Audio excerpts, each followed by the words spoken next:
11ਵੀਂ class ਦੇ ਸਮੂਹ ਵਿਦਿਆਰਥੀਆਂ ਨੂੰ ਮੇਰੇ ਵੱਲੋਂ ਪਿਆਰ ਭਰੀ ਸਤਿ ਸ਼੍ਰੀ ਅਕਾਲ। ਪਿਆਰੇ ਵਿਦਿਆਰਥੀਓ, ਅੱਜ ਆਪਾਂ ਇਤਿਹਾਸ ਦਾ ਪਾਠ ਨੰਬਰ 4 ਮੌਰੀਆ ਕਾਲ ਦਾ ਮੌਰੀਆਸ ਇਹ ਅੱਜ ਪਾਠ ਆਪਾਂ ਕਰਾਂਗੇ। ਤਾਂ ਬੇਟੇ ਇਹ ਵਾਲਾ ਜਿਹੜਾ ਪਾਠ ਹੈ ਤੁਹਾਡੇ ਸਿਲੇਬਸ ਦੇ ਵਿੱਚ ਬਹੁਤ ਜ਼ਿਆਦਾ ਜਿਹੜਾ ਮਹੱਤਵਪੂਰਨ ਪਾਠ ਹੈ। ਇਹਦੇ ਨਾਲ ਸੰਬੰਧਿਤ ਇਸ ਪਾਠ ਦੇ ਨਾਲ ਸੰਬੰਧਿਤ ਬਹੁਤ ਸਾਰੇ ਜਿਹੜੇ ਪ੍ਰਸ਼ਨ ਨੇ ਤੁਹਾਡੇ ਜਿਹੜੇ ਪੇਪਰ ਦੇ ਵਿੱਚ ਆਉਣਗੇ, ਅਤੇ ਇਸ ਕਰਕੇ ਸਾਰੇ ਬੱਚਿਆਂ ਨੇ ਬੜੇ ਧਿਆਨ ਨਾਲ ਇਹ ਪਾਠ ਸੁਣਨਾ ਹੈ। ਤਾਂ ਬੇਟੇ ਸਭ ਤੋਂ ਪਹਿਲਾਂ ਜਿਸ ਮੌਰੀਆ ਸਾਮਰਾਜ ਦੀ ਸਥਾਪਨਾ ਅਤੇ ਪ੍ਰਸ਼ਾਸਨਿਕ ਸੰਗਠਨ ਦੀ ਚਰਚਾ ਕਰੋ।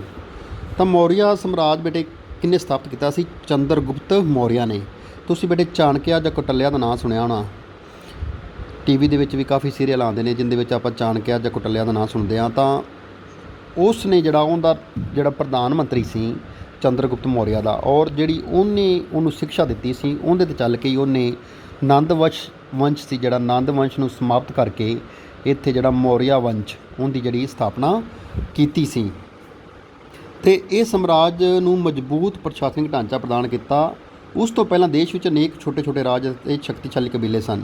ਤਾਂ ਬੇਟੇ ਉਸ ਤੋਂ ਪਹਿਲਾਂ ਆਪਾਂ ਗੱਲ ਕਰਦੇ ਹਾਂ ਕਿ 16 ਜਿਹੜੇ ਮਹਾਜਨਪਦ ਆਪਾਂ ਪੜ੍ਹੇ ਸੀ, ਤਾਂ ਉਹਨਾਂ ਨੂੰ ਜਿਹੜਾ ਹੌਲੀ ਹੌਲੀ ਜਿਹੜੇ ਉਹਦੇ 'ਤੇ ਕਬਜ਼ੇ ਕਰਕੇ ਇੱਕ ਦੂਜੇ 'ਤੇ ਤਾਂ ਨੰਦ ਵੰਸ਼ ਆਇਆ। ਨੰਦ ਵੰਸ਼ ਤੋਂ ਬਾਅਦ ਜਿਹੜਾ ਮੌਰੀਆ ਵੰਸ਼ ਦੀ ਸਥਾਪਨਾ ਹੋਈ। ਵਿਦੇਸ਼ੀ ਸੱਤਾ ਦੇ ਪੈਰ ਜਮਾਈ ਬੈਠੀ ਸੀ।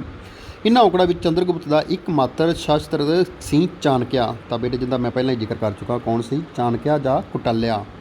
ਉਸ ਨੇ ਚਾਣਕਿਆ ਦੀ ਸਹਾਇਤਾ ਨਾਲ ਅਨੇਕਾਂ ਪ੍ਰਦੇਸ਼ਾਂ 'ਤੇ ਜਿੱਤਿਆ ਅਤੇ ਉਹਨਾਂ ਨੂੰ ਸੰਗਠਿਤ ਕਰਕੇ ਭਾਰਤ ਵਿੱਚ ਵਿਸ਼ਾਲ ਸਾਮਰਾਜ ਦੀ ਸਥਾਪਨਾ ਕੀਤੀ। ਉਸ ਦਾ ਸਾਮਰਾਜ ਭਾਰਤ ਦਾ ਪਹਿਲਾ ਮਹਾਨ ਸਾਮਰਾਜ ਮੰਨਿਆ ਜਾਂਦਾ ਹੈ। ਤਾਂ ਇਹ ਵੀ ਕਾਫੀ ਮਹੱਤਵਪੂਰਨ ਹੈ। ਜੋ ਸਭ ਤੋਂ ਸ਼ਕਤੀਸ਼ਾਲੀ ਜੇ ਆਪਾਂ ਗੱਲ ਕਰੀਏ ਸਾਮਰਾਜ, ਜਾਂ ਆਪਾਂ ਸਿੰਧੂ ਘਾਟੀ ਸੱਭਿਅਤਾ ਬਾਰੇ ਪੜ੍ਹਿਆ ਹੈ। ਉਸ ਤੋਂ ਬਾਅਦ ਬੇਟੇ ਜਿਹੜਾ ਵੈਦਿਕ ਕਾਲ ਦੇ ਬਾਰੇ ਪੜ੍ਹਿਆ ਹੈ, ਜਿਹਦੇ ਵਿੱਚ ਆਪਾਂ ਆਰੀਆ ਲੋਕਾਂ ਬਾਰੇ ਪੜ੍ਹਿਆ ਸੀ, ਦੂਸਰਾ ਪਾਠ ਹੈ ਆਪਣਾ। ਫਿਰ ਆਪਾਂ ਜੈਨ ਮੱਤ ਅਤੇ ਬੁੱਧ ਮੱਤ ਦੇ ਵਿੱਚ ਆਪਾਂ ਜਿਹੜੇ 16 ਮਹਾਜਨਪਦ ਦੇ ਬਾਰੇ ਵਿੱਚ ਪੜ੍ਹਿਆ ਹੈ। ਤਾਂ ਉਹ ਬੇਟੇ ਜਿਹੜੇ ਉਸ ਸਮੇਂ ਜਿਹੜੇ ਛੋਟੇ ਛੋਟੇ ਰਾਜ ਸੀ ਉਹ ਇੰਨੇ ਸ਼ਕਤੀਸ਼ਾਲੀ ਨਹੀਂ ਸੀ। ਅਤੇ ਸਭ ਤੋਂ ਜਿਹੜਾ ਸ਼ਕਤੀਸ਼ਾਲੀ ਪਹਿਲਾ ਜਿਹੜਾ ਸਾਮਰਾਜ ਸਥਾਪਿਤ ਹੋਇਆ ਸੀ ਭਾਰਤ ਦੇ ਵਿੱਚ, ਉਹ ਕਿਹੜਾ ਸੀ? ਮੌਰੀਆ ਦਾ। ਅਸ਼ੋਕ ਦਾ ਬੇਟੇ ਤੁਸੀਂ ਨਾਮ ਸੁਣਿਆ ਹੈ, ਜਿਹਨੇ ਕਲਿੰਗ ਪ੍ਰਦੇਸ਼ ਨੂੰ ਜਿੱਤ ਕੇ ਮੌਰੀਆ ਸਾਮਰਾਜ ਵਿੱਚ ਵਾਧਾ ਕੀਤਾ। ਤਾਂ ਕਲਿੰਗ ਬੇਟੇ ਜਿਹੜਾ ਕਿ ਅੱਜ ਕੱਲ੍ਹ ਉੜੀਸਾ ਦੇ ਖੇਤਰ ਵਿੱਚ ਸਥਾਨ ਪੈਂਦਾ ਹੈ। ਤਾਂ ਅਸ਼ੋਕ ਇੱਕ ਬੜਾ ਜਿਹੜਾ ਕਹਿ ਲਓ ਨਿਰਦਈ ਰਾਜਾ ਸੀ, ਜਿਹਨੇ ਕਹਿੰਦੇ ਨੇ ਵੀ ਆਪਦੇ ਲਗਭਗ 100 ਭਰਾ ਨੂੰ ਖਤਮ ਕਰਕੇ ਜਿਹੜਾ ਰਾਜ ਸੱਤਾ ਪ੍ਰਾਪਤ ਕੀਤੀ ਸੀ। ਔਰ ਕਲਿੰਗ ਦਾ ਯੁੱਧ ਇਸ ਕਰਕੇ ਮਹੱਤਵਪੂਰਨ ਹੈ ਕਿਉਂਕਿ ਇਸ ਯੁੱਧ ਦੇ ਵਿੱਚ ਬੜੀ ਵੱਡੀ ਸੰਖਿਆ ਦੇ ਵਿੱਚ ਜਿਹੜੇ ਸੈਨਿਕ ਮਾਰੇ ਗਏ ਸੀ, ਔਰ ਜਿਸ ਤੋਂ ਬਾਅਦ ਉਹਦਾ ਜਿਹੜਾ ਮਨ ਦਾ ਜਿਹੜਾ ਪਰਿਵਰਤਨ ਹੋਇਆ, ਉਹਦਾ ਦਿਲ ਜਿਹੜਾ ਸੀ ਉਹ ਬਦਲ ਗਿਆ, ਔਰ ਉਹ ਪੂਰੀ ਜਿਹੜੀ ਆਦੀ ਨੀਤੀ ਜਿਹੜੀ ਸਾਮਰਾਜ ਨੂੰ ਵਧਾਉਣ ਵਾਲੀ ਨੀਤੀ ਸੀ ਉਸ ਨੂੰ ਛੱਡ ਕੇ ਉਹ ਕੀ ਸੀ? ਧਾਰਮਿਕ ਜਿਹੜਾ ਸੀ ਉਹ ਬਣ ਗਿਆ ਸੀ। ਤਾਂ ਇਹਦੇ ਬਾਰੇ ਆਪਾਂ ਅੱਗੇ ਪੜ੍ਹਾਂਗੇ ਬੇਟੇ। ਤਾਂ ਇਹਦੇ ਵਿੱਚ ਆਪਾਂ ਜਿਹੜੇ ਬੇਟੇ ਗੱਲ ਕੀਤੀ ਹੈ ਕਿ ਚੰਦਰਗੁਪਤ ਮੌਰੀਆ ਔਰ ਅਸ਼ੋਕ ਦੋ ਬਹੁਤ ਸ਼ਕਤੀਸ਼ਾਲੀ ਇਸ ਰਾਜ ਦੇ ਜਿਹੜੇ ਰਾਜਾ ਹੋਏ ਨੇ। ਤਾਂ ਅੱਗੇ ਸਾਮਰਾਜ ਦੀ ਸਥਾਪਨਾ ਕਿਵੇਂ ਹੋਈ ਬੇਟੇ, ਆਪਾਂ ਉਹਦੇ ਬਾਰੇ ਜਿਹੜਾ ਪੜ੍ਹਦੇ ਹਾਂ। ਤਾਂ ਉਹਦੇ ਵਿੱਚ ਸਭ ਤੋਂ ਪਹਿਲਾਂ ਬੇਟੇ ਆਪਾਂ ਗੱਲ ਕਰਦੇ ਹਾਂ ਪੰਜਾਬ ਦੀ ਜਿੱਤ। ਤਾਂ ਇਹ ਪ੍ਰਦੇਸ਼ ਬੇਟੇ ਸਿਕੰਦਰ 326 ਈਸਵੀ ਵਿੱਚ ਭਾਰਤ ਵਿੱਚ ਆਇਆ ਸੀ।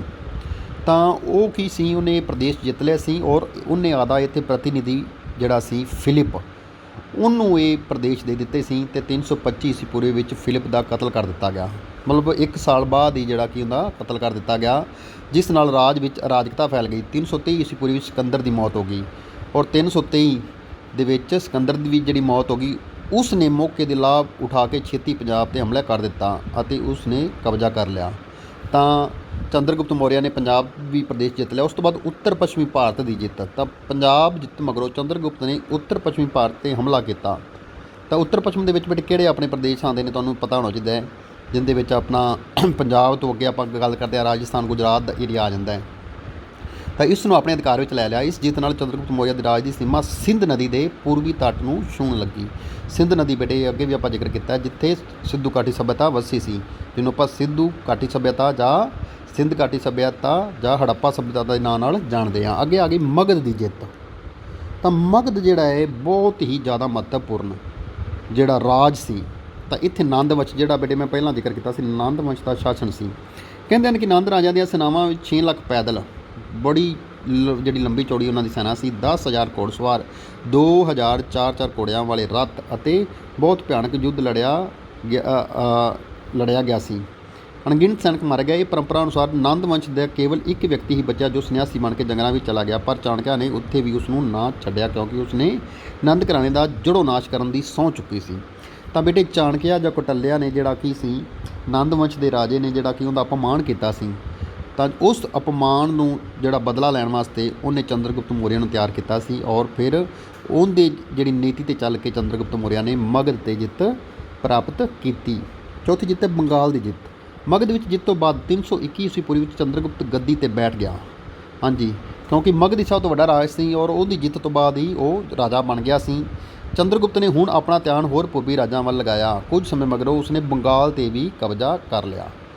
ਤਾਂ ਬੇਟੇ ਜਿਹਦੇ 'ਚ ਆਪਾਂ ਪੱਛਮੀ ਬੰਗਾਲ ਦੀ ਗੱਲ ਕਰਦੇ ਹਾਂ, ਬੰਗਲਾਦੇਸ਼ ਦੀ ਗੱਲ ਕਰਦੇ ਹਾਂ, ਉਹ ਪ੍ਰਦੇਸ਼ ਵੀ ਉਹਨੇ ਜਿਹੜੇ ਸੀ ਜਿੱਤ ਲਏ। ਤਾਂ ਅੱਗੇ ਬੇਟੇ ਕੀ ਹੈਗਾ ਇਹਦੇ 'ਚ, ਸੈਲੂਕਸ ਦੀ ਹਾਰ। ਤਾਂ ਸੈਲਿਊਕਸ ਸਿਕੰਦਰ ਦਾ ਸੈਨਾਪਤੀ ਸੀ, ਫਿਲਿਪ ਉਹਦਾ ਪ੍ਰਤੀਨਿਧੀ ਸੀ ਔਰ ਸੈਲੂਕਸ ਨਿਕੇਟਰ ਵੀ ਇੱਕ ਮਹਾਨ ਯੋਧਾ ਸੀ ਜਿਹੜਾ ਕਿ ਉਹਦਾ ਸੈਨਾਪਤੀ ਸੀ। ਸਿਕੰਦਰ ਦੀ ਮੌਤ ਮਗਰੋਂ ਉਸ ਨੇ ਸਮੁੱਚੇ ਪੱਛਮੀ ਅਤੇ ਮੱਧ ਏਸ਼ੀਆ ਦੇ ਆਪਣੇ ਸੱਤਾ ਸਥਾਪਿਤ ਕਰ ਲਈ ਸੀ। ਹੁਣ ਉਸਨੇ ਭਾਰਤ ਦੇ ਸਾਰੇ ਉਹਨਾਂ ਪ੍ਰਦੇਸ਼ਾਂ ਨੂੰ ਮੁੜ ਜਿੱਤਣਾ ਚਾਹਿਆ ਜੋ ਕਦੇ ਸਿਕੰਦਰ ਦੇ ਅਧੀਨ ਸਨ। ਇਸ ਉਦੇਸ਼ ਨਾਲ ਉਹ 305 ਈਸਾ ਪੂਰਵੀ ਵਿੱਚ ਭਾਰਤ ਆ ਧਮਕਿਆ। ਤਾਂ ਬੇਟੇ 323 ਦੇ ਵਿੱਚ ਸਿਕੰਦਰ ਦੀ ਮੌਤ ਹੋਈ ਸੀ। ਤਾਂ 323 ਤੋਂ ਬਾਅਦ ਦੇਖੋ 305 ਈਸਾ ਪੂਰਵੀ ਉਲਟ ਚੱਲ ਰਿਹਾ ਸਮਾਂ, ਠੀਕ ਹੈ। 305 ਈਸਾ ਪੂਰਵੀ ਦੇ ਵਿੱਚ ਜਦੋਂ ਉਹ ਕੀ ਭਾਰਤ ਵਿੱਚ ਆਇਆ ਸੀ, ਤੇ ਚੰਦਰਗੁਪਤ ਨੇ ਉਸ ਨੂੰ ਬਹੁਤ ਬਹਾਦਰੀ ਨਾਲ ਸਾਹਮਣਾ ਕੀਤਾ। ਯੂਨਾਨੀ ਲੇਖਾਂ ਦੇ ਵੇਰਵੇ ਤੋਂ ਇਹ ਪਤਾ ਲੱਗਦਾ ਹੈ ਕਿ ਸੈਲੂਕਸ ਇਸ ਲੜਾਈ ਵਿੱਚ ਹਾਰਿਆ ਅਤੇ ਚੰਦਰਗੁਪਤ ਨਾਲ ਲਿਖੀਆਂ ਸ਼ਰਤਾਂ 'ਤੇ ਸੰਧੀ ਕੀਤੀ। ਤਾਂ ਬੇਟੇ ਇਹਦੇ ਨਾਲ ਇੱਕ ਬੜਾ ਮਹਾਨ ਜਿਹੜਾ ਇੱਕ ਇਤਿਹਾਸਕਾਰ ਆਇਆ ਸੀ, ਮੈਗਸਥਨੀਜ਼, ਉਹਦਾ ਬਾਰੇ ਆਪਾਂ ਅੱਗੇ ਪੜ੍ਹਾਂਗੇ। ਤਾਂ ਸੈਲੂਕਸ ਦੇ ਆਧੁਨਿਕ ਕਾਬਲ ਕੰਧਾਰ ਅਤੇ ਬਲੋਚਿਸਤਾਨ ਦੇ ਪ੍ਰਦੇਸ਼ ਚੰਦਰਗੁਪਤ ਨੂੰ ਦੇ ਦਿੱਤੇ।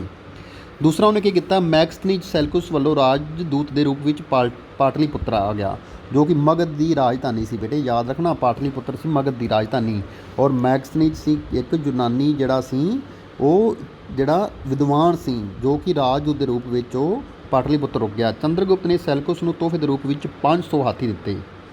ਤਾਂ ਉਹਨੂੰ ਤੋਹਫੇ ਦੇ ਵਿੱਚ ਕਿੰਨੇ 500 ਹਾਥੀ ਦਿੱਤੇ। ਸੈਲੂਕਸ ਨੇ ਆਪਣੀ ਪੁੱਤਰੀ ਹੈਲਨ ਦਾ ਵਿਆਹ ਚੰਦਰਗੁਪਤ ਨਾਲ ਕਰ ਦਿੱਤਾ।